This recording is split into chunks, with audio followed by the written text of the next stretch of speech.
Hello guys, for today's video ay mag-aasikaso na naman tayo ng pang-ulam today. Fish for today. Bumili ako ng bakit hindi pinutol to? Alumahan to. Alumahan na isda kukusido ko lang yan. Isda. Yan ang aming ulam for today's video. Asan na naman kaya ng mga kutsilyo ko dito? I-slice ko lang, hindi pala i-slice dun sa aking binigyan. Ay, grabe na itits talaga. Mataba itong alumahan. Sariwang sariwa. Tingnan niyo naman. Kumikintab-kintab pa yung balat niya. Diba? Sariwa siya. Hindi talaga ako bumibili ng hindi sariwa na isda. Diba? Masarap ito sa bawan. Ayan. Kusido yan, kusido. Tama na yung 4. Isa sa umaga, isa sa gabi. Isa sa tanghali, isa sa gabi yung aming ulam. Ganun lang katipid ang mother niya sa ulam. Kailangan natin magtipid ngayong panahon na to. Napakamahal ng bilihin. Sa akin naman may sabaw lang at saka gulay, ayos na eh. Kaya yun. Ang mahalaga lang naman doon may sabaw. Saka may gulay. Kakain ka ng gulay. Ako sabaw lang at saka gulay. Solve na yung aking tanghalian at saka hapunan.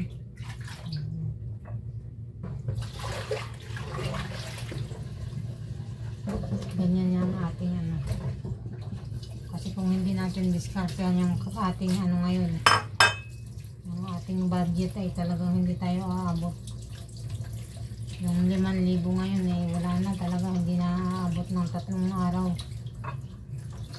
Lalo pag lahat sa bahay mo walang bigas, walang ulam, walang sukal, walang kape. Sabi ko nga sa'yo, yung 1,000 dati, ang dami-dami ko lang nabibili. Ngayon, ang 1,000, pagka puro gatas at saka gatas, kape, Milo, mga condiments dito sa kulang ang 1,000. Shampoo, sabon, kukulangin talaga yan. Kaya hindi pwedeng 1,000 lang sa isang araw ang gastos mo at sobra. Kulang at kulang pala yung 1,000 sa isang araw. Lalo kung lahat sa bahay mo ay wala. Ayan. Pipitasin ko na itong gulay na kamote. At ito lagi yung gusto ko ilagay dyan. Gusto ko yung paasim sa maasim sa ayan, sa isda. Gusto ko ang pampaasim ay kamote. Pangpadagdag daw ito ng dugo. Kaya pala laging high blood, madam. Laging high blood ba? Joke lang. Nag-i-exercise na nga ako ngayon kasi ang sasakit talaga ng katawan ko pagka hindi ako nag-i-exercise. Parang hinahanap-hanap ng katawan ko yung exercise ba. Kaya umpisahan ko na ulit mag-exercise. Total wala naman pasok. Saka pag may time, try ko mag-jogging. Papuntang Kabuyaw. Tapos pagbalik sasakay na ako. Ang hirap kasi pagka walang pagkasanay ang katawan mo sa sa jogging.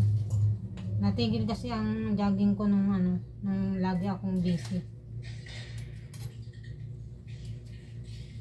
Kaya hindi pwedeng itigil ang pagka naumpisan mo na kailangan mo ituloy-tuloy. Kasi hahanap-hanapin din naman ang katawan